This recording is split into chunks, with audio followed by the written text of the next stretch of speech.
ARS story circle में आपका स्वागत है। उम्मीद करते हैं आप लोग अच्छे होंगे। मैं अंकित आपको chemical reaction and chemical equation के बारे में बता रहा था। इससे पहले हम लोग NCERT के सारे क्वेश्चंस के सॉल्यूशन को देख चुके हैं। जैसा कि मैंने कहा था कि मैं आप लोगों के लिए एक ऑब्जेक्टिव क्वेश्चंस का सीरीज लेकर आऊँगा।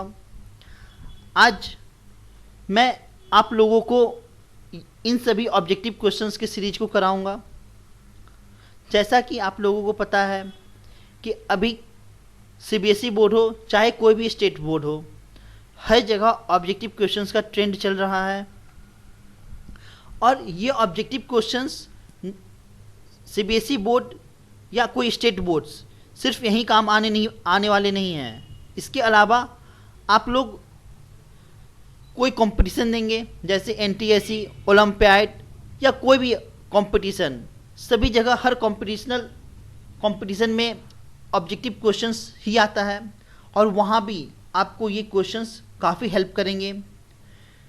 तो देखते हैं आज का पहला क्वेश्चन आप लोग के सामने है। देखिए क्या है इसमें। Before burning in air the magnesium ribbon is cleaned bye rubbing with a sand paper. तो आप लोग पहले काम की क्या कीजिए कि सबसे पहले आप लोग अपने मन में इसके सॉल्यूशंस को सोच लीजिए क्या होगा, A, B, C, D। उसके बाद हम जो आंसर बताएंगे उससे मैच कीजिए कि आप लोगों का वही आंसर है या नहीं है। इससे आप लोगों को पता चल जाएगा कि भाई इस चैप्टर पे कितना कमांड है आपका। हम लोगों ऐसे भी सारे थ्योरेटिकल पार्ट्स को देख लिए हैं। जो भी छूट गया है उसको हम ऑब्जेक्टिव क्वेश्चंस के माध्यम से कंप्लीट कर देंगे। 90% लगभग हम लोग कवर कर चुके हैं। ओके, कुछ थोड़ा बहुत छूट गया होगा तो ऑब्जेक्टिव क्वेश्चंस या आने वाले और भी सीरीज आएंगे तो वहाँ पे इन सभी चीज़ों को कवर कर लिया जाएगा। तो देखिए यहाँ पे क्या है कि हम मैग्नीशियम रिबन को क्या करते हैं, क्लीन करते हैं सैंड पेपर से। ओके, कोई मैग्नीशियम रिबन है, जैसे ये क्या है, एक मैग्नीशियम रिबन है। अब इसे क्लीन करना पड़ता है सैंड पेपर से।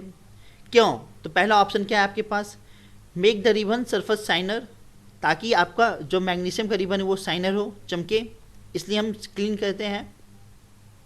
या B नंबर में क्या है, remove the layer of magnesium oxide from the ribbon surface. Ribbon surface के रिबन का जो सरफेस है उसके ऊपर से हमें मैग्नीशियम ऑक्साइड को रिमूव करना पड़ता है।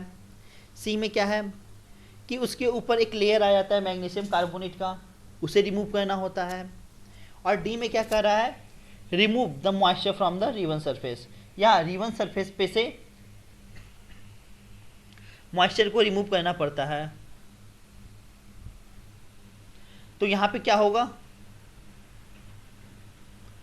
आपका करेक्ट आंसर क्या हो जाएगा, तो उसके ऊपर मैग्नीशियम कार्बोनेट का एक लेयर आ जाता है।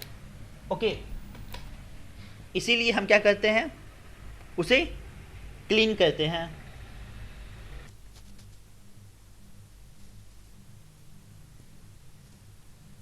तो इसका ऑप्शन क्या हो जाएगा, C, ऑप्शन नंबर C। ठीक है, आखिर क्या करना होता है, remove the layer of magnesium carbonate, magnesium carbonate की लेयर को रिमूव करना होता है। ठीक है ना, इसीलिए हमें उसे क्या करना होता है, क्लीन करना होता है। तो देख सकते हैं आंसर क्या है, C। इसका एक्सप्लेनेशन क्या है, remove the layer of magnesium carbonate from the ribbon surface. Ribbon surface से हमें क्या करना होता है, मैग्नीशियम कार्बोनेट की लेयर को रिमूव करना होता है। नेक्स्ट क्वेश्चन देखते हैं। इसमें क्या है, in a chemical reaction between sulphuric acid and barium chloride solution the white precipitate formed are of. देखिए आपके पास सबसे पहले क्या है, सल्फ्यूरिक एसिड, जिसका फॉर्मूला आप लोगों को पता ही होगा, H2SO4। ओके, और एक बेरियम क्लोराइड मतलब BaCl2। तो इससे एक वाइट प्रिसिपिटेट बनता है। वो एक्चुअली क्या चीज़ का होता है, सोचिए, ये एक डबल डिस्प्लेसमेंट रिएक्शन का एग्जांपल है, आप लोग को पता ही होगा। तो यहाँ पर क्या होगा कि ये बेरियम इंटरेक्ट किसके साथ करेगा, मतलब एक का केटायन अगले के एनायन से और अगले का एनायन अगले के केटायन से, मतलब केटायन और एनायन आपस में एक्सचेंज करते हैं। तो यहाँ पे क्या होगा कि बेरियम इस सल्फेट से इंटरेक्ट करेगा तो क्या बना लेगा, बेरियम सल्फेट बना लेगा, प्लस ये हाइड्रोजन किससे इंटरेक्ट करेगा, HCl से, Cl से करेगा, तो ये क्या बना लेगा, हाइड्रोक्लोरिक एसिड बना लेगा। ठीक है ना। आप लोग को पता होगा कि जो HCl है ये क्या है, एक्वस सॉल्यूशन होता है। ओके, एक्यू में आता है, मतलब ये एक सॉल्यूशन होता है। और बेरियम सल्फेट एक प्रिसिपिटेट होता है। आप लोग को पता होगा कि बेरियम सल्फेट क्या होता है, प्रिसिपिटेट, सेटल डाउन कर जाता है। और ये कैसा प्रिसिपिटेट होता है, वाइट प्रिसिपिटेट होता है, वो WPPT। ठीक है ना, ये वाइट प्रिसिपिटेट फॉर्म करता है। तो आपसे पूछा क्या जा रहा है कि जब इन दोनों का रिएक्शन करवाएंगे तो एक वाइट प्रिसिपिटेट बनेगा, उसका नाम क्या है, तो एक्चुअली क्या नाम हो जाएगा आपका, बेरियम सल्फेट, यानी बी क्या है, करेक्ट आंसर है। ओके, देख सकते हैं B, barium sulphate. Question number 3, respiration process during which glucose undergoes slow combustion by combining with oxygen in the cell of our body to produce energy is a kind of। देखिए, आप लोग को हम बताए थे जब क्वेश्चन NCERT करवा रहे थे तो वहाँ भी बताए थे, और इससे पहले भी जब सारी थ्योरी को करवाया जा रहा था तो वहाँ भी हम लोगों ने देखा था कि रिस्पायरेशन कैसा प्रोसेस है। बस एक छोटा सा ओवरव्यू देख लेते हैं कि रिस्पायरेशन में क्या एक्चुअली होता है, कि जो फूड इनटेक करते हैं, जो भोजन हम लोग लेते हैं, एक्चुअली किस फॉर्म में हमारे ब्लड में एब्जॉर्ब होता है, वो ग्लूकोज, मतलब एक्चुअली होता है सुक्रोज के फॉर्म में। ठीक है ना, फिर वो टूट जाता है किस फॉर्म में, C6H12O6, ग्लूकोज के फॉर्म में। ग्लूकोज और सुक्रोज जो होता है वो ग्लूकोज और फ्रुक्टोज में टूट जाता है। फर्दर ये ग्लूकोज क्या करता है, ये ग्लूकोज हम जो ऑक्सीजन इनहेल करते हैं O2 के फॉर्म में, तो ये क्या है कि ये ग्लूकोज और ऑक्सीजन आपस में कंबाइन करके क्या बना लेता है, CO2 plus H2O plus energy, क्या देता है, एनर्जी। देखिए, तो यहाँ पे एक आउटपुट क्या है, देखिए ये तो CO2 आउटपुट है, एक H2O आउटपुट है, और दूसरा जो आउटपुट है वो एनर्जी है। और आप लोग को पता है कि जो एनर्जी बाहर की तरफ दे, इवॉल्व करे, इसमें इन्वॉल्व हो रहा है या इवॉल्व हो रहा है, ये आउटपुट है, मतलब बाहर की तरफ दे रहा है। मतलब क्या, एनर्जी जब आउटपुट है तो ये क्या हो गया, एक्सोथर्मिक हो गया। ये कैसा रिएक्शन हो गया, एक्सोथर्मिक हो गया। रिएक्शन ही तो है आपका। देखिए, आप जो भोजन लिए वो किस फॉर्म में आ गया, C6H12O6 के फॉर्म में, और ये O2 से रिएक्ट करके क्या बना रहा है, CO2 H2O और एनर्जी दे रहा है। एनर्जी यानी आउटपुट है। ठीक है ना, हम तो यहाँ पे कोई इनपुट तो दे नहीं रहे हैं। एंडोथर्मिक क्या होता है, जिसमें एनर्जी इन्वॉल्व होता है, और एक्सोथर्मिक जिसमें एनर्जी इवॉल्व होता है। ठीक है ना, तो आपका ये क्या रिएक्शन हो जाएगा, exothermic. That is option first. Okay, देख लेते हैं इसका answer. Answer A, exothermic process. Okay, आप लोग को समझ में आ रहा होगा। नेक्स्ट क्वेश्चन, क्वेश्चन नंबर 4 में क्या कर रहा है कि एक chemical reaction does not involve, एक केमिकल रिएक्शन में नहीं होता है। देखिए, 4 ऑप्शन दिया गया है आपके पास। क्या क्या ऑप्शन है, पहला ऑप्शन क्या है, फॉर्मेशन ऑफ न्यू सब्सटेंस। मतलब केमिकल रिएक्शन का डिफिनेशन आप लोगों को पता ही होगा कि केमिकल रिएक्शन में क्या क्या होता है। देखिए, तो पहला क्या कर रहा है कि formation of new substance, chemical reaction में न्यू सब्सटेंस का फॉर्मेशन होता है। डज नॉट इन्वॉल्व, देखिए ध्यान से दीजिएगा, डज नॉट लिख रहा है। ओके, यहाँ पे केयर करना है आपको इस डज नॉट पे, मतलब 3 करेक्ट होगा और एक फेवर में नहीं होगा। ओके, केमिकल रिएक्शन के रिगार्डिंग, तो formation of new substance having entirely different property than that of reactant. देखिए, ये स्टेटमेंट क्या कर रहा है कि आपके पास, जैसे देखिए मेरे पास एक सिंपल से एग्जांपल जो आप लोगों को पता ही रहता है, H2 plus O2 2H2O। Okay, तो देखिए यहाँ पे हाइड्रोजन की अपनी प्रॉपर्टी है, ऑक्सीजन का अपना प्रॉपर्टी है, और H2O का अपना प्रॉपर्टी है। तो यही कह रहा है कि फॉर्मेशन ऑफ न्यू सब्सटेंस, एक न्यू सब्सटेंस का फॉर्मेशन होता है जिसका प्रॉपर्टी क्या हो, डिफरेंट हो, किससे, दैट ऑफ रिएक्टेंट से। देखिए, H2 का प्रॉपर्टी अपना पता ही है कि भाई H2 क्या होता है, काफ़ी ज्वलनशील पदार्थ है, और ऑक्सीजन का भी अपना प्रॉपर्टी है। ठीक है ना, तो और जो वाटर का जो प्रॉपर्टी है ये क्या है, इन दोनों की प्रॉपर्टी से अलग है। ओके, तो ये मेरा स्टेटमेंट क्या हो गया, एक करेक्ट स्टेटमेंट है, किसके रिगार्डिंग, केमिकल रिएक्शन के रिगार्डिंग। तो ये तो होने से रहा, या क्योंकि क्या बोल रहा है, डज नॉट इन्वॉल्व, नहीं होगा। ओके, दूसरा क्या कर रहा है, breaking of old chemical bond and formation of new chemical bonds. देखिए, तो यहाँ पर H2 में क्या है, एक्चुअली HH बॉन्ड है, और O2 में कैसा बॉन्ड है, O डबल बॉन्ड है। ओके,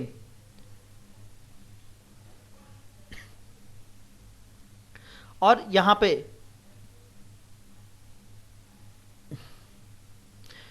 HH बॉन्ड है, यहां पे O डबल बॉन्ड है, मतलब इस तरीके से बॉन्डेड है। और जो नया बन रहा है, एक्चुअली यहां पे देते हैं, जो नया बॉन्ड बन रहा है H2O का, एक्चुअली वो किस तरीके से बॉन्डेड है, वो इस तरीके से बॉन्ड है। तो इसके बीच कैसा बॉन्ड है, OH बॉन्ड है, और इसके बीच कैसा बॉन्ड है, OH बॉन्ड है।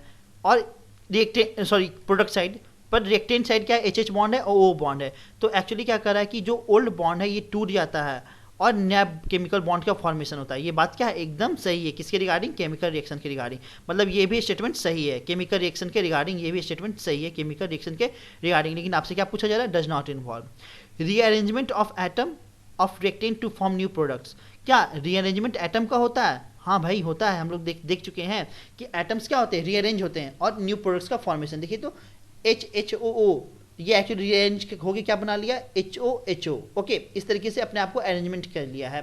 तब ये क्या हो गया कि rearrangement of atoms of reactants के एटम का रीअरेंजमेंट होकर न्यू प्रोडक्ट्स ऑफ फॉर्मेशन। मतलब ये भी केमिकल रिएक्शन के रिगार्डिंग क्या है, आपका करेक्ट है।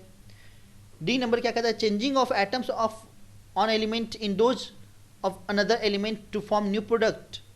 क्या कहता है, एलिमेंट ही बदल जाता है, ऐसा कुछ होता है क्या? नहीं तो भाई जो H है और O है, तो भाई जो प्रोडक्ट बना HO के रिगार्डिंग बना, एलिमेंट में तो कोई चेंज देखने को मिल नहीं रहा है। तो मतलब इस क्वेश्चन के रिगार्डिंग जो डज नॉट इन्वॉल्व होगा, मतलब डी नंबर क्या है आपका करेक्ट ऑप्शन है इस क्वेश्चन के रिगार्डिंग। ये केमिकल रिएक्शन, यहाँ पर केमिकल रिएक्शन में ये प्रॉपर्टी नहीं होता है। ओके, देख लेते इसका आंसर क्या है। तो D number, changing of atoms of one element into those of another element to form new products. Okay, question number 5, of the following process does not involve a chemical reaction। कहता है कि कौन से जितना भी नीचे दिया गया है जिसमें कि केमिकल रिएक्शन नहीं हो रहा है, आपको बताना है किसमें केमिकल रिएक्शन का प्रोसेस नहीं हो रहा है। अच्छा बताइए तो, मेल्टिंग ऑफ कैंडल वैक्स, ये क्या है? जब हम कैंडल वैक्स को हीट करेंगे उसका मेल्टिंग, ये केमिकल रिएक्शन है या नहीं है? देखिए हम शुरू में ही बोले थे कि केमिकल रिएक्शन के लिए क्या होना चाहिए, केमिकल चेंज होना चाहिए। क्या होना चाहिए, केमिकल चेंज होना चाहिए। तो यहाँ पर जब कैंडल, ठीक है ना, आपके पास ये कैंडल है, जब ये मेल्ट करेगा तो ये क्या हो जाएगा, तो लिक्विड फॉर्म होगा। इस इनिशियली सॉलिड फॉर्म में है तो मेल्ट होकर क्या हो जाएगा, लिक्विड हो जाएगा। क्या वापस ये लिक्विड से सॉलिड नहीं बन सकता है क्या? हाँ बन सकता है। मतलब ये लग रहा है कि ये क्या है, सॉलिड से पहले सॉलिड क्या, ये सॉलिड था और फिर क्या बन गया, आपका लिक्विड बन गया है, फिर लिक्विड से क्या बन गया, सॉलिड बन गया। मतलब दोनों प्रोसेस अकर हो रहा है। तो मतलब ये एक फिजिकल चेंज का एग्जांपल है। नहीं, ये कैसा एग्जांपल है, एक physical change.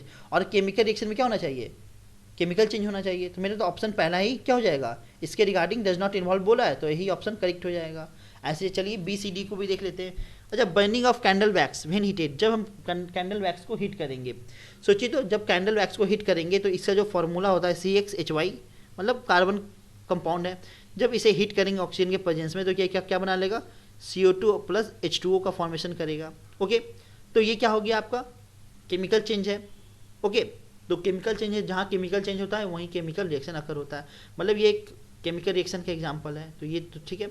Digestion of food in our stomach, हमारे स्टोमक में एक बार क्या होता है कि जब डाइजेशन ऑफ फूड हो जाता है तो क्या वापस फूड बन पाता है, नहीं बन पाता है। ओके, तो यहाँ पे ये कैसा रिएक्शन हो गया, ये भी केमिकल चेंज का एग्जांपल है। रैपनिंग ऑफ बनाना का रैपनिंग हो जाना, मतलब बनाना का पकना। तो जब केला पक जाता है तो क्या वो वापस उसी फॉर्म में आ सकता है, नहीं, उस कंडीशन में तो नहीं आएगा। ओके, तब ये क्या हो गया, ये भी एक केमिकल चेंज का एग्जांपल है। तो ये तीनों जो एग्जांपल है BCD, ये तीनों एग्जांपल कैसा है, केमिकल चेंज है। ओके, ये कैसा एग्जांपल है, केमिकल चेंज का एग्जांपल है। और पहला एग्जांपल क्या है, फिजिकल चेंज है। तो यहाँ से क्या हुआ, does not involve chemical reaction, तो A नंबर हो जाएगा। इसमें केमिकल रिएक्शन नहीं हो रहा है क्योंकि ये फिजिकल चेंज का एग्जांपल है। देख लेते हैं करेक्ट ऑप्शन क्या है मेरा, melting of candle wax when heated. Okay, next question, it is necessary to balance a chemical equation in order to satisfy the law of, ये तो हम लोग देख चुके हैं। नहीं कि भाई हमें क्या करना है कि केमिकल बैलेंस केमिकल इक्वेशन जब बता रहे थे तो हम किस लॉ को फॉलो करते हैं। तो देखिए, तो जैसे सिंपल देख लीजिए, हम एग्जांपल के माध्यम से आप लोगों को बताने का प्रयास करते हैं। एकदम सिंपल सा एग्जांपल, H2 लेते हैं प्लस O2 लेते हैं। हर किसी को पता है कि क्या बनेगा, आपका H2O बनेगा। इसका मास कितना होता है 2, इसका मास कितना होता है 8 2 जा सॉरी यहाँ पे 16 2 जा 32, और H2O का जो मास है वो कितना है 18 ग्राम है। क्या ऐसा कभी संभव है कि 2 ग्राम और 32 ग्राम आपस में मिलके 18 ग्राम ही देगा? कभी संभव नहीं है। तो हमें क्या करना होगा, इसे बैलेंस करना होगा। इसीलिए तो हम केमिकल इक्वेशन को क्या करते हैं, बैलेंस करते हैं। तो इसके आगे 2 लगाना पड़ेगा और इसके आगे 2 लगाना पड़ेगा। अब ये रिएक्शन क्या हो गया, बैलेंस हो गया। अब इसका एटॉमिक मॉलिक्यूलर मास कितना हो जाएगा, तो 2 से मल्टीप्लाई कर देंगे तो ये 4 हो जाएगा और ये 32, दोनों ऐड हो गए कितना हो गया, 36 हो गया। और यहाँ पर ये क्या है, H2O, ये भी 2 से मल्टीप्लाई करेंगे तो ये भी 36 ग्राम, दोनों 36 ग्राम। मतलब ये क्या है, मास अब बैलेंस है। तो हम एक्चुअली क्या करना चाहते हैं, तो मास को कंजर्व करना चाहते हैं, नहीं मास को कंजर्व करना ही चाहते हैं। इसीलिए देखिए मास को ही ना कंजर्व करने के लिए हम क्या कर रहे हैं, बैलेंस कर रहे हैं। तो इसका ऑप्शन, करेक्ट ऑप्शन क्या हो जाएगा आपका, डी हो जाएगा। क्वेश्चन ज़्यादा टफ नहीं है, ठीक है, बहुत सिंपल है। बस आप NCERT बुक या कोई भी रेफरेंस बुक बस थ्रू आउट अच्छे तरीके से पढ़िए, रीड कीजिए 2 बार 3 बार इस तरीके से भी। और हमारे वीडियो जो कि प्लेलिस्ट में दिया हुआ है, सारे वीडियो को बस डबल करके या जिस स्पीड से सुन सकते हैं। जैसे कि अगर आपका पढ़ा हुआ है तो आप क्या कीजिए, डबल स्पीड से, मतलब अगर 20 मिनट का एक वीडियो है तो आप उसको 10 मिनट में सुनकर ख़त्म कर सकते हैं। जिससे क्या होगा, बार बार एक ही चीज़ को सुनने से ये चीज़ अच्छे से रिवाइज रहेगी और आपको हमेशा के लिए माइंड में ट्यून्ड हो जाएगा। एक ही बात को बार बार सुनने से क्या होता है भाई, एकदम माइंड में सेट हो जाता है।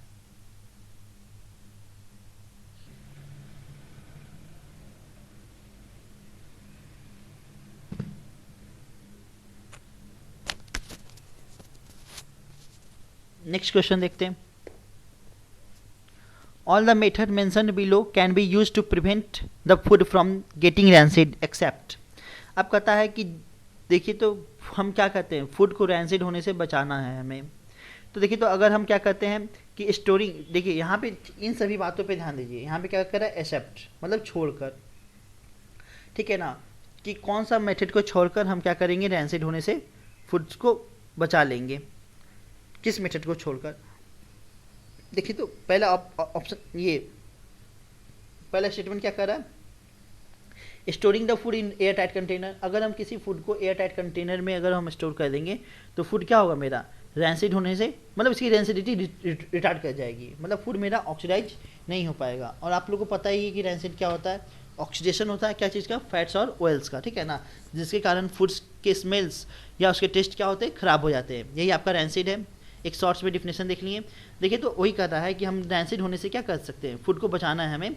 तो अगर फूड को हम एयर टाइट कंटेनर में पैक कर देंगे तो आपका फूड क्या होगा, रिटार्ड, मतलब इसका रैंसिडिटी रिटार्ड कर जाएगा। Storing the food in refrigerator, अगर हम फूड्स को रेफ्रिजरेटर में क्या करेंगे, स्टोर कर देंगे, तो जहाँ पे कोल्ड होगा, ठीक है ना, आपको पता ही होगा कि कोल्ड प्लेस पे यानी ठंड के समय में खाना क्या होता है, कम ख़राब होता है, स्लो ख़राब होने का जो रेट होता है काफ़ी धीरे होता है। तो अगर हम रेफ्रिजरेटर में फूड को स्टोर करते हैं तो वहाँ से भी रैंसिडिटी क्या होता है, रिटार्ड कर जाता है। ओके, तो मेरा 2 भी क्या हो गया, करेक्ट हो गया रैंसिडिटी के रिगार्डिंग, मतलब इससे प्रिवेंशन के रिगार्डिंग रैंसिडिटी ऑफ फूड। तीसरा जो ऑप्शन क्या कर रहा है, keeping the food in clean and covered container. क्या ऐसा हो सकता है कि भाई हम क्लीन जगह पे रख देंगे फूड्स को तो वो रैंसिड नहीं होगा? भाई आप क्लीन जगह रख दीजिएगा तो भी फूड्स क्या होगा, रैंसिड होगा। 2 दिन छोड़ दीजिए कोई भी भोजन बनाकर, वो स्वाभाविक है कि ऑक्सीजन के संपर्क में आएगा और आपका फूड्स क्या हो जाएगा, ख़राब हो जाएगा। ऐसा नहीं कि वहाँ पे ऑक्सीजन नहीं है, क्लीन जगह पे ऑक्सीजन अवेलेबल है, तो फूड्स होने का चांसेस क्या है, बहुत ज़्यादा है। मतलब ऑप्शन क्या हो गया इस क्वेश्चन के रिगार्डिंग, ऑप्शन 3 क्या हो गया, करेक्ट हो गया। मतलब ये करेक्ट ऑप्शन है, मतलब एक्सेप्ट इसको छोड़ कर रहा है ना, तो ये करेक्ट हो गया। और always touching the food with clean hand, क्या हम अगर क्लीन, अगर मतलब थोड़ा गंदा हाथ से भी छू लेंगे तो क्या उससे ऑक्सीजन कांटेक्ट रुक जाएगा क्या, या आप साफ हाथ से छू, मतलब क्लीन हैंड से अगर फूड को टच कीजिएगा तो उसके ऑक्सीजन से संपर्क खत्म हो जाएंगे? नहीं, ऐसा कुछ नहीं होने वाला है आपका, तब भी फूड क्या होगा, रैंसिड होगा ही होगा ऑक्सीजन के प्रेजेंस में। तो मतलब 3 और 4 इन दोनों को छोड़कर वो दोनों मेथड क्या है, रैंसिड होने से प्रिवेंशन का मेथड है, फर्स्ट और सेकेंड ऑप्शन। ओके, तो फर्स्ट और सेकेंड ऑप्शन क्या है, ये दोनों रैंसिड से प्रिवेंशन का मेथड है। किसको छोड़कर, 3 और 4 को छोड़कर। मतलब करेक्ट ऑप्शन क्या हो जाएगा आपका, डी नंबर 3 और 4। देख लेते हैं डी 3 और 4। Rusting of iron involves a chemical reaction which is a combination of. पता है कि आप लोगों को पता है रस्टिंग ऑफ आयरन, ठीक है, उसमें केमिकल रिएक्शन होता है। उसमें क्या क्या होता है आप लोगों को पता ही होगा कि रस्टिंग ऑफ आयरन में क्या है, ऑक्सीडेशन होता है। आयरन का क्या होता है, ऑक्सीडेशन होता है। देख लेते हैं सिंपल सा, एक्चुअली होता क्या है, आयरन ऑक्सीजन और मॉइस्चर के प्रेजेंस में आकर X2O कर लेते हैं तो क्या बनाता है, फेरिक ऑक्साइड बनाता है, Fe2O3.X2O बनाता है। ओके, तो यहाँ पे एक्चुअली आयरन का क्या हो रहा है, देखिए तो ये आयरन ऑक्सीडेशन हो रहा है, आयरन का क्या हो रहा है, ऑक्सीडेशन हो रहा है। और ऑक्सीडेशन पता ही है कि भाई क्या होता है, एडिशन ऑफ ऑक्सीजन। ये क्या होता है, एडिशन ऑफ ऑक्सीजन होता है। तो यहाँ पे तो ये कंफर्म हो गया कि ऑक्सीडेशन है, तो मतलब ए और सी ऑप्शन तो गलत हो गया आपका, मतलब ये ए और सी होने से रहा, बी और डी। अब कॉम्बिनेशन या डिस्प्लेसमेंट है, देखिए तो कॉम्बिनेशन रिएक्शन का पता ही होगा कि two or more substance combine together to form a single substance, मतलब दो और दो से अधिक सबस्टांस आपस में मिलकर एक सिंगल सबस्टांस बनाएंगे। देखिए तो कुछ ऐसा ही हो रहा है, नहीं क्या बना रहा है, Fe2O3.X2O, ये एक सिंगल सबस्टांस का फॉर्मेशन हो रहा है। मतलब ये क्या हो गया, बी इज करेक्ट ऑप्शन, नहीं बी आपका क्या है, करेक्ट ऑप्शन है। मतलब oxidation as well as combination reaction, displacement होने से रहा, यहाँ पे तो कोई डिस्प्लेस नहीं हो रहा है बल्कि कॉम्बाइन हो रहा है। ओके, देख लेते हैं इसका ऑप्शन क्या है, oxidation as well as combination reaction, B is the correct option. Question number 9 देखते हैं। You are given the following chemical reaction, आपको ये केमिकल रिएक्शंस दिया गया है, CuO copper oxide plus H2, ठीक है। देख लेते हैं क्या है आपके पास, copper oxide plus H2, Cu plus H2 heat करने पे क्या दे रहा है, Cu प्लस H2O दे रहा है। तो ये रिएक्शन क्या करता है, combination reaction, displacement double displacement है, redox reaction as well displacement है, double displacement as well redox है, या decomposition reaction as well as displacement reaction है। तो यहाँ पे आपको बताना है, सॉरी CuO है। ओके, तो CuO एक्चुअली क्या हो रहा है, Cu में कन्वर्ट हो रहा है, मतलब रिमूवल ऑफ ऑक्सीजन। एक्चुअली यहाँ पे क्या हो रहा है, रिडक्शन हो रहा है, ये सब आपको पता होना चाहिए। ओके, रिमूवल ऑफ ऑक्सीजन यहाँ पे क्या है, actually removal of oxygen, removal of oxygen. और यहाँ पे क्या हो रहा है, H2 में एडिशन ऑफ ऑक्सीजन, मतलब इसका ऑक्सीडेशन हो रहा है, H2 का क्या हो रहा है, ऑक्सीडेशन हो रहा है। तो ये रिएक्शन एक्चुअली क्या है आपका, तो मतलब दोनों प्रोसेस हो रहा है, रिडक्शन भी हो रहा है और क्या हो रहा है आपका साथ में साथ ऑक्सीडेशन भी हो रहा है।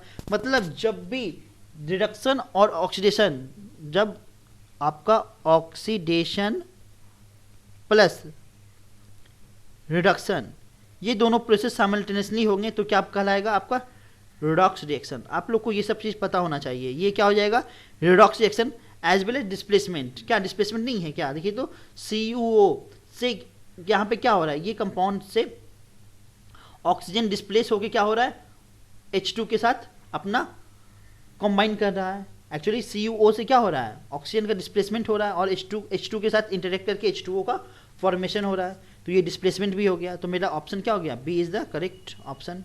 देख लेते हैं इसका आंसर क्या है। तो redox reaction as well as displacement reaction, ठीक है, ओवरलैप कर गया यहाँ पर, देख लीजिए आप, ठीक है। क्वेश्चन नंबर 10 देखिए, when ferrous sulphate is heated strongly it undergoes decomposition to form ferric oxide as a main products accompanied by change in colour from. देखिए तो फेरस सल्फेट आपका है। ओके, फेरस सल्फेट का फॉर्मूला क्या होता है, FeSO4.7H2O, ठीक है। एक्चुअली इसका जो कलर होता है ये ग्रीन होता है। ये कैसा कलर होता है, थोड़ा ग्रीन कलर का। अगर हम सिंपली हिट करेंगे, यहाँ पे एक्चुअली स्ट्रांगली हिट कर रहा है, अगर सिंपल हिट करेंगे तो यहाँ पे क्या होगा आपका FeSO4+7H2O, मतलब इस तरीके से ब्रेक कर जाएगा। लेकिन जब इसी को हम क्या करेंगे, स्ट्रांगली हिट कर देंगे, या क्या करेंगे, स्ट्रांगली हिट करेंगे, तब ये क्या होगा, तो ये तो कन्वर्ट इस तरीके से होगा ही होगा, लेकिन जाकर क्या होगा कि ये आपका FeSO4 फर्दर ब्रेक कर जाएगा हिट करने पे, मतलब और भी ज़्यादा हिट देने पे ये क्या हो जाएगा आपका Fe2O3 फेरिक ऑक्साइड बना लेगा प्लस सल्फर डाइऑक्साइड बना लेगा और सल्फर ट्राइऑक्साइड बना लेगा, इस तरीके से हो जाएगा। तो क्वेश्चन क्या कर रहा है आपका, अंडरगोज डिकम्पोजिशन। हाँ भाई, डिकम्पोजिशन तो हो रहा है, टूट रहा है नहीं, लेकिन चेंज इन कलर, मतलब किस कलर में हो जाएगा। देखिए तो स्ट्रांगली हिट किया जा रहा है, एक्चुअली क्या कर रहा है, देखिए तो कहाँ गया, हीटेड स्ट्रांगली। स्ट्रांगली हिट करने पे ये क्या होगा, ये तो आपको पता ही कि किस कलर का है, ग्रीन कलर का। और ये फेरिक ऑक्साइड, आप लोगों को पता ही होगा, फेरिक ऑक्साइड मतलब जो रस्टिंग ऑफ आयरन, मतलब ये कैसा कलर होता है, ब्राउन होता है, मतलब इसका कलर क्या हो जाएगा, ग्रीन टू ब्राउन। देखिए स्ट्रांगली हिट करने पे क्या होता है, ये ग्रीन है, अब क्या में कन्वर्ट हो रहा है, ब्राउन में कन्वर्ट हो रहा है, मतलब C is our correct option. देख लेते हैं इसका answer. Green to brown. Okay, question number 10। 11th number में क्या कहता है कि which of the following gases is used in storage of fats and oil containing foods for a long time. Okay, आपसे देखिए क्या कहा जा रहा है कि आप लॉन्ग टाइम के लिए क्या करना चाहते हैं कि फैट्स और ऑयल्स कंटेनिंग फूड्स को स्टोर करना चाहते हैं। आप क्या चीज़ का यूज कीजिएगा, तो हम लोग ऑलरेडी देख चुके हैं इन सभी चीज़ों के बारे में, तो ये आप लोग देखिए और इसका फटाफट आंसर बता जाइए, ठीक है ना। ये काफ़ी सिंपल है, हम लोग क्या स्टोर करते हैं, नाइट्रोजन गैस, ठीक है। इसका ऑप्शन क्या हो जाएगा, बी, नाइट्रोजन गैस। किसी भी फैट या ऑयल कंटेनिंग फूड्स में हम लोग क्या करते हैं, उसके रैंसिड होने से बचाने के लिए या रिटार्ड करने के लिए हम क्या करते हैं, वहाँ पर नाइट्रोजन गैस का प्रयोग करते हैं। क्वेश्चन नंबर 12 देखते हैं। Following is the given diagram. देखिए अब आपके पास कोई डायग्राम से एक एक्सपेरिमेंट सेटअप दिया गया है। अब यहाँ से आप लोग को बताना है कि एक्चुअली जो सेटअप है ये क्या कर रहा है, डिस्टिलेशन ऑफ वाटर कर रहा है या प्योरिफिकेशन पानी का कर रहा है या इलेक्ट्रोलाइसिस ऑफ वाटर हो रहा है या हाइड्रोलाइसिस हो रहा है, आपको आइडेंटिफाई करना है। तो देखिए तो यहाँ पे क्या है, एक बैटरी दिखाई दे रहा होगा आप लोग को, फिर स्विच है, ठीक है ना, ऑन करने के लिए, और एक एनोड है, एक कैथोड है, एक रबर कॉर्क है, वाटर कंटेनिंग सम एसिड्स, मतलब वाटर में सम वाटर माइनर पे थोड़ा सा एसिड मिलाया हुआ है, इन्वर्टेड टेस्ट ट्यूब है और ग्लास ट्यूब ऑक्सीजन। लेकिन जो इन्वर्टेड टेस्ट ट्यूब है एक्चुअली अलग, दोनों पे क्या हो रहा है, पहले जो टेस्ट ट्यूब है यानी कैथोड पे हमें क्या मिल रहा है, ऑक्सीजन मिल रहा है, और एनोड पे क्या मिल रहा है, ऑक्सीजन मिल रहा है। तो एनोड पे एक्चुअली क्या मिला, ऑक्सीजन मिला, तो मतलब वाटर मेरा था, दोनों टूट रहा है हाइड्रोजन और ऑक्सीजन में। नहीं, एक्चुअली वाटर क्या हो रहा है, हम आप लोग देखे होंगे कि H2O डिकम्पोजिशन रिएक्शन में कि H2O पे जब हम इलेक्ट्रिसिटी देते हैं, ठीक है ना, तो ये क्या होता है, ब्रेक कर जाता है किस में, H2 और O2 में। जैसा कि आप देख सकते हैं सेटअप में क्या है, एक जगह आपको हाइड्रोजन मिल रहा है और एक जगह क्या मिल रहा है, आपको ऑक्सीजन मिल रहा है, ठीक है, दो अलग अलग सब्सटेंस मिल रहा है। तो ये डिकम्पोजिशन रिएक्शन हो रहा है। नहीं, तो डिकम्पोजिशन किसका हो रहा है, वाटर का हो रहा है। तो जो वाटर का जब भी डिकम्पोजिशन होता है तो एक्चुअली क्या होता है, वो इलेक्ट्रोलाइसिस ऑफ वाटर हो रहा है, यानी वाटर का हम क्या कर रहे हैं, इलेक्ट्रोलाइसिस, जिसके कारण हमें क्या मिलेगा, H2 और O2 मिलेगा। ओके, देख लेते हैं ऑप्शन इसका, option C, electrolysis of water.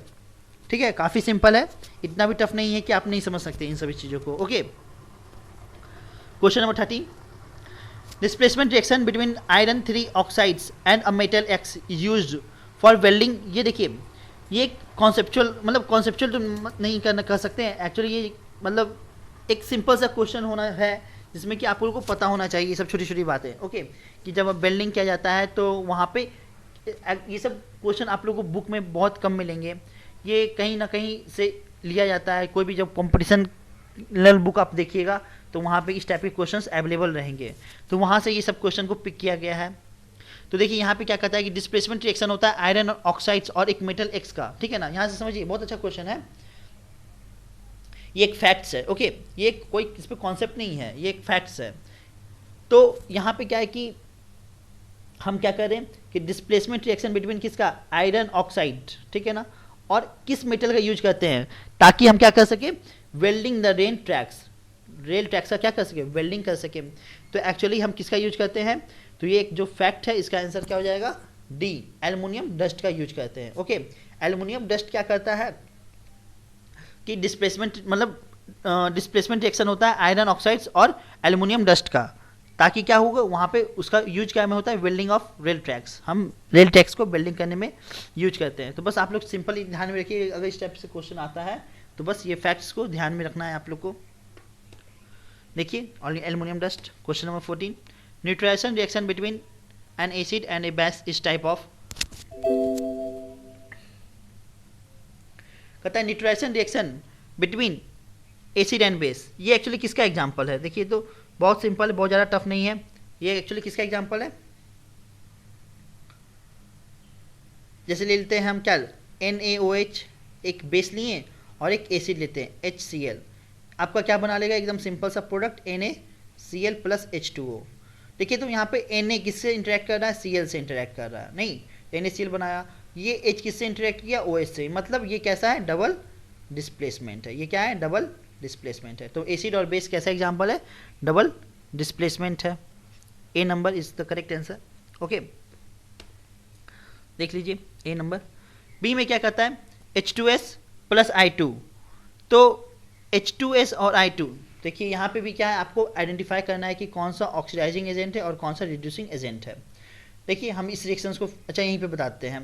देखिए H2S में क्या हो रहा है, यहाँ से रिमूवल ऑफ हाइड्रोजन हो रहा है, नहीं H2S हाइड्रोजन सल्फाइड से रिमूवल ऑफ हाइड्रोजन, और रिमूवल ऑफ हाइड्रोजन इस कैसा प्रोसेस है आपका, ऑक्सीडेशन है। और जिसका ऑक्सीडेशन होता है, आप लोगों को पता है जिसका ऑक्सीडेशन हो वही खुद में क्या है, आप एक रिड्यूसिंग एजेंट है, ये खुद में क्या है, एक रिड्यूसिंग एजेंट है। I2 का देखिए तो इस I2 में क्या हो रहा है, हाइड्रोजन का एडिशन हो रहा है, तो इसका क्या हो रहा है, रिडक्शन हो रहा है। I2 का क्या हो रहा है, रिडक्शन, और जिसका रिडक्शन होता है वो खुद में ऑक्सीडाइजिंग एजेंट है, खुद में ऑक्सीडाइजिंग एजेंट है। बस अब आप लोग को आइडेंटिफाई करना है, और बाकी आप प्लेलिस्ट में जाके देख सकते हैं रिडक्शन, ऑक्सीडेशन, इन सभी रिएक्शंस को। ओके, आप लोग के कंसेप्ट को क्लियर, मतलब आप लोगों का कंसेप्ट क्लियर हो जाएगा। बहुत अच्छे से, बहुत एग्जाम्पल के साथ डिटेल्स में बताया गया है। अगर हम हर क्वेश्चंस को इसी तरीके से डिटेल में बताते जाएंगे तो काफ़ी समय लग जाएगा, और हमें कम से कम समय में अधिक से अधिक क्वेश्चन कराने हैं। बस आप लोग प्लेलिस्ट में जाइए, देखिए सारी वीडियोस को देखिए, ठीक है ना, बार बार 3 बार 4 बार देखिए, सारे रिएक्शंस आपको ट्यून्ड हो जाएंगे। तो यहाँ पे क्या हो जाएगा, आपको आइडेंटिफाई करना था ऑक्सीडाइजिंग एजेंट और रिड्यूसिंग एजेंट। तो ऑक्सीडाइजिंग एजेंट कौन है, मेरा I2 है, ये आयोडीन हो गया, और रिड्यूसिंग एजेंट कौन सा हो गया, H2S hydrogen. B number is the correct option, देख लीजिए बी। क्वेश्चन नंबर 16 कहता है कि which of the following is a type, following is a displacement reaction, कौन सा डिस्प्लेसमेंट है। देखिए तो पहला, ये आपका सिंगल सब्सटेंस से ब्रेक होकर 2 सब्सटेंस में हो गया, मतलब ये डिकम्पोजिशन है। ये कैसा रिएक्शन है, डिकम्पोजिशन है, डिकम्पोजिशन रिएक्शन। दूसरा क्या है, Na H2O, तो Na क्या कर रहा है, H2O क्या, देखिए तो यहाँ पर Na, ये H2O एक्चुअली H प्लस और OH माइनस में होता है। ये Na क्या कर रहा है, OH से इंटरेक्ट करके क्या बना रहा है, NaOH का फॉर्मेशन कर रहा है, और ये H क्या हो रहा है, अलग होके H2 बना रहा है। तो यहाँ पे क्या हो रहा है कि H प्लस यानी H हाइड्रोजन, एक हाइड्रोजन क्या हो रहा है, डिस्प्लेस हो रहा है। यहाँ पे एक हाइड्रोजन क्या हुआ, डिस्प्लेस हुआ, तो ये क्या हो गया, आपका डिस्प्लेसमेंट रिएक्शन हो गया। ये क्या हो गया, और आपसे क्या पूछा जा रहा है, डिस्प्लेसमेंट पूछा जा रहा है, मतलब बी नंबर क्या हो गया आपका, करेक्ट हो गया। ये आपका क्या है, डिस्प्लेसमेंट रिएक्शन है। और यहाँ पे क्या है, H2 प्लस O2, ये तो कॉम्बिनेशन रिएक्शन है, नहीं 2 सब्सटेंस मिलकर एक सिंगल सब्सटेंस बना रहे, तो ये क्या हो गया, कॉम्बिनेशन रिएक्शन। और यहाँ पे PbNO3 होल ट्वाइस, ये क्या है, तो ये डिकम्पोजिशन है, सिंगल सब्सटेंस अलग अलग सब्सटेंस में टूट रहा है, ठीक है ना, जस्ट अपोजिट कॉम्बिनेशन का।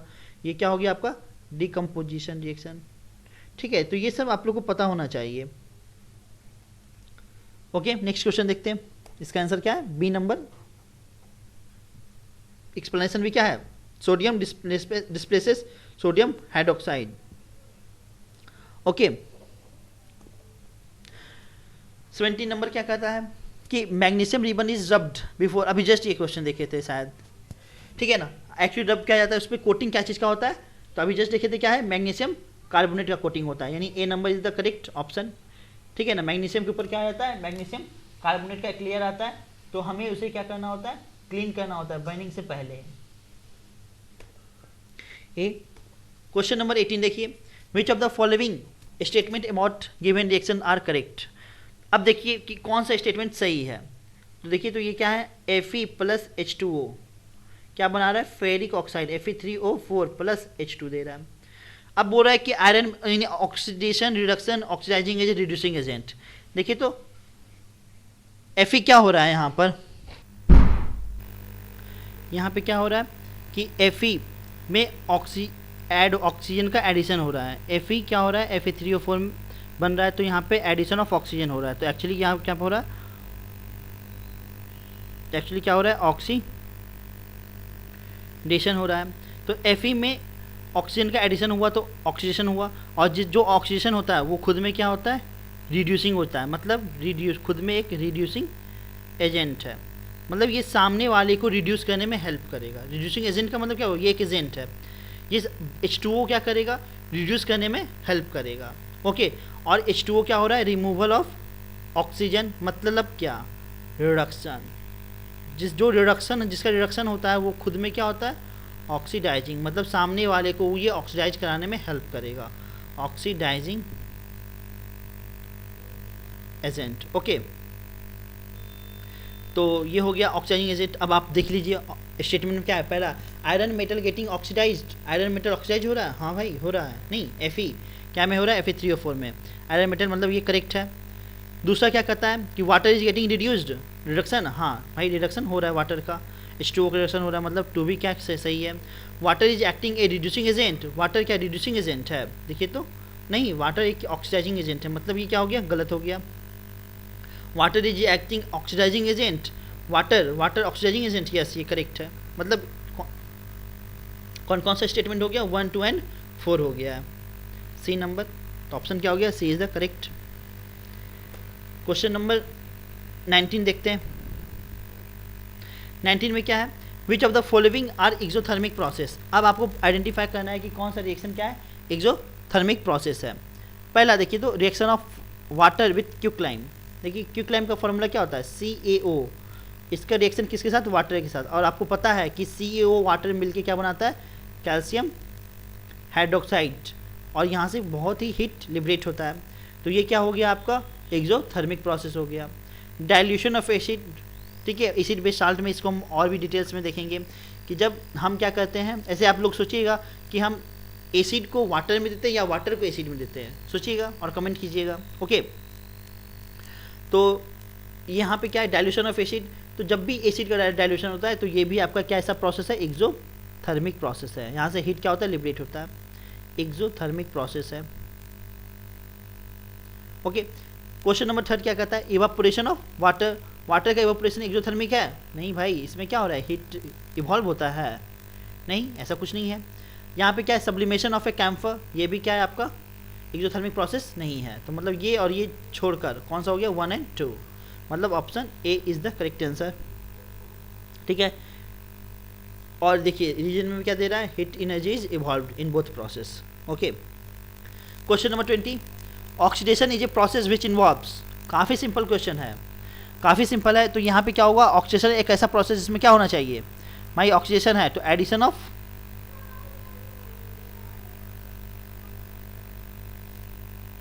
ऑक्सीजन या removal of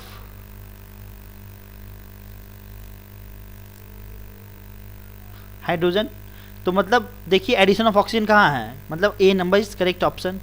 addition of hydrogen, ये तो ये आपका क्या है, रिडक्शन है। रिमूवल ऑफ ऑक्सीजन, ये रिमूवल ऑफ ऑक्सीजन, ये भी क्या रिडक्शन ही है आपका। ओके, और रिमूवल ऑफ हाइड्रोजन, ये भी ऑक्सीडेशन है। मतलब यहाँ पे दो ऑप्शन हो गया है, ए और डी। ओके, यहाँ पे ए दे रहे हैं, कोई नहीं, थोड़ा सा इधर है। क्वेश्चन नंबर 21, 3 बीकर है, काफ़ी लंबा क्वेश्चन है, ठीक है, ट्राई कीजिए सबसे पहले आप लोग, उसके बाद हम इसका सॉल्यूशन देते हैं। तो ये देखिए क्या क्वेश्चन क्या कर रहा है कि 3 बीकर आपके पास है, ए बी सी, चलिए 3 बीकर बनाते हैं, beaker A, beaker B, beaker C, हर किसी में क्या है 25 ml है, 25 25 25, ओके, वाटर है। अब क्या किया जा रहा है कि स्मॉल अमाउंट ऑफ NaOH, पहले में NaOH ऐड सेट किया गया है, दूसरे में एनाहाइड्रस CuSO4 ऐड किया गया है, और तीसरे में NaCl ऐड किया गया है। Okay, it was observe that there was an increase in temperature of the solution contain in beaker A and B, मतलब ए और बी के टेम्परेचर क्या हो गया, मतलब टेम्परेचर के बारे में बात किया जा रहा है। टेम्परेचर क्या हो रहा है, ए और बी का क्या हो रहा है, बढ़ रहा है, इंक्रीज कर रहा है, ठीक है ना, इंक्रीज इन टेम्परेचर। देख लीजिए यहाँ पे क्या इंक्रीज टेम्परेचर हो रहा है सॉल्यूशन का। A and B, in case of beaker C the temperature of the solution falls, तो सी का जो टेम्परेचर है ये क्या हो रहा है, फॉल हो रहा है, सर टेम्परेचर क्या हो रहा है, फॉल हो रहा है सी का। तो which of the following statements are correct, अब आपको आइडेंटिफाई करना है कि कौन सा स्टेटमेंट सही है। A and B are exothermic, भाई हीट दे रहा है, हीट क्या कर रहा है, ए और बी में बढ़ रहा है, तो मतलब ये हीट क्या कर रहा है, इवॉल्व कर रहा है। जब हीट इवॉल्व करता है तो क्या है, एक्चुअली ए और बी क्या हो गया, एक्सोथर्मिक हो गया। और सी में एक्चुअली क्या हो रहा है कि हीट, इसके पास जो अपना खुद का हीट था वो भी क्या हो गया, रिएक्शन में इन्वॉल्व हो गया। ओके, तो ये क्या हो गया, इंडोथर्मिक हो गया, तो इसीलिए उसका टेम्परेचर क्या हो गया, घट गया है, डिक्रीज हो गया है, इंडोथर्मिक। ओके, सी आपका क्या इंडोथर्मिक है, okay Indo. In beaker A and be exothermic process occurred. हाँ भाई ये सही स्टेटमेंट है, ए और बी में क्या हो रहा है, एक्सोथर्मिक हो रहा है। In beaker A and B endothermic process occur, नहीं गलत है। In beaker C exothermic process occur, नहीं भाई ये भी गलत है, सी में एक्चुअली क्या हो रहा है, एंडोथर्मिक है। तो मतलब 1 and 4 are our correct answer, तो मतलब सी हो गया। Okay, C is the correct answer. ठीक है, काफ़ी सिंपल क्वेश्चन था, आप लोग इसको रीड कीजिए अच्छे से और एक बार फिर से ट्राई कीजिए। Give the ratio in which hydrogen and oxygen present in water by volume. मतलब देखिए आपके पास क्या है, H2 है प्लस O2 है, क्या बनेगा, 2H2O बनेगा।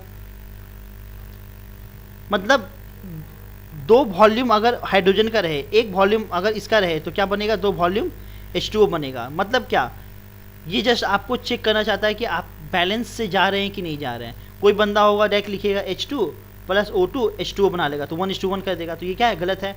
आपको सबसे पहले रिएक्शंस को बैलेंस करना पड़ेगा, क्योंकि दो मॉलिक्यूल्स हाइड्रोजन का, एक मॉलिक्यूल्स ऑक्सीजन का, तभी तो आपके दो मॉलिक्यूल्स क्या बन रहा है, H2O बन रहा है। मतलब क्या हो गया, 2:1 हाइड्रोजन और ऑक्सीजन का रेशियो मांग रहा है बाई वॉल्यूम। ओके, 2:1 मतलब C number. Question number 23, which of the following statement is या आर ट्रू। देखिए तो क्या कर रहा है कि जब सिल्वर क्लोराइड को सनलाइट में छोड़ दिया जाता है, मतलब AgCl को यहाँ पे क्या करें, सनलाइट दे रहे हैं, तो ये क्या कन्वर्ट हो जाएगा, Ag प्लस Cl2 में हो जाएगा। तो लॉन्ग ड्यूरेशन के लिए वो उसका कलर कैसा हो गया, ग्रे हो गया है। एक्चुअली ये ग्रे किसके कारण हो रहा है, तो formation of silver by decomposition of silver. हाँ भाई यहाँ पे एक्चुअली क्या हो रहा है, इसका डिकम्पोजिशन हो रहा है, इसका क्या हो रहा है, डिकम्पोजिशन, जिसके कारण इसका कलर क्या हो रहा है, ग्रे कलर का बन जा रहा है ये। ओके, तो मतलब ये तो गया आपका करेक्ट हो गया। सब्लिमेशन ऑफ सिल्वर, नहीं ऐसा कुछ नहीं है कि सब्लिमेशन हो रहा है इसका, ये करेक्ट इनकरेक्ट है। Decomposition of chlorine gas from silver chloride, ये भी गलत है। क्या क्लोरीन गैस का डिकम्पोजिशन हो रहा है, नहीं। कहता है ऑक्सीडेशन ऑफ सिल्वर क्लोराइड, ये भी गलत है, ऑक्सीडेशन नहीं हो रहा है। तो मतलब क्या हो गया, ऑप्शन 1 इज करेक्ट, ए। तो इसका क्या हो जाएगा, ए हो जाएगा। क्वेश्चन नंबर 24 देखते हैं, MnO2 plus 4HCl, MnO2 plus HCl direct लिखते हैं, क्या बन रहा है, MnCl2 प्लस H2O प्लस क्या बन रहा है, Cl2 गैस बन रहा है। तो पूछ रहा है कि कौन सा सब्सटेंस आपको ऑक्सीडाइज कर रहा है। तो यहाँ पर देखिए तो एक्चुअली यहाँ से क्या हो रहा है, रिमूवल ऑफ ऑक्सीजन, ये क्या हो रहा है, रिडक्शन हो रहा है MnO2 का, तो ये क्या हो गया आपका रिडक्शन। और HCl क्या में कन्वर्ट हो रहा है, Cl2 में कन्वर्ट हो रहा है, मतलब रिमूवल ऑफ हाइड्रोजन। और रिमूवल ऑफ हाइड्रोजन क्या है, ऑक्सीडेशन है, मतलब ये ऑक्सीडाइज कर रहा है। तो HCl क्या हो गया, आपसे पूछा जा रहा है कि कौन ऑक्सीडाइज करेगा, तो ये HCl हाइड्रोक्लोरिक एसिड ही क्या करेगा, आपका ऑक्सीडाइज करेगा। मतलब B is the correct option. ठीक है, काफ़ी सिंपल है, ट्राई कीजिए आप लोग। बी यहाँ पे क्या हो रहा है, HCl आपको ऑक्सीडाइज हो रहा है Cl2 में, और जबकि MnO2 क्या हो रहा है, MnCl2 में ऑक्सीडाइज कर रहा है। और आज का आखिरी क्वेश्चन 25 नंबर, आपको बताना है कि a substance X is use in white washing. Actually white washing के लिए किसका यूज करते हैं हम लोग, ठीक है ना, चूना पत्थर बताए थे हम लोग, CaO का यूज करते हैं, तभी तो इसको हम वाटर में मिलाते हैं तो ये क्या बना लेता है, CaOH होल ट्वाइस बना लेता है। ठीक है, तो ये क्या है, क्विकलाइम है। ठीक है, तो ये क्या बना लिया, वाटर में मिलके CaOH होल ट्वाइस बना लिया है। तो एक्चुअली किसका यूज कर रहे हैं वाइट वाशिंग में, तो हम लोग क्या यूज करते हैं, कैल्शियम ऑक्साइड का यूज करते हैं। और ये कैल्शियम ऑक्साइड कहाँ से मिलता है हमें, heating in absence of air, मतलब किसको, हीटिंग लाइमस्टोन। लाइमस्टोन का फॉर्मूला पता है आप लोग को, क्या होता है, CaCO3। जब इसको हम हीट करते हैं तो क्या मिलता है मुझे, CaO मिलता है प्लस, और क्या बोलिए, CO2। ओके, और फर्दर इस CaO को H2O के साथ मिलाते हैं तो ये मिलता है मुझे। तो क्वेश्चन नंबर 25 का आंसर क्या हो गया, सी हो गया।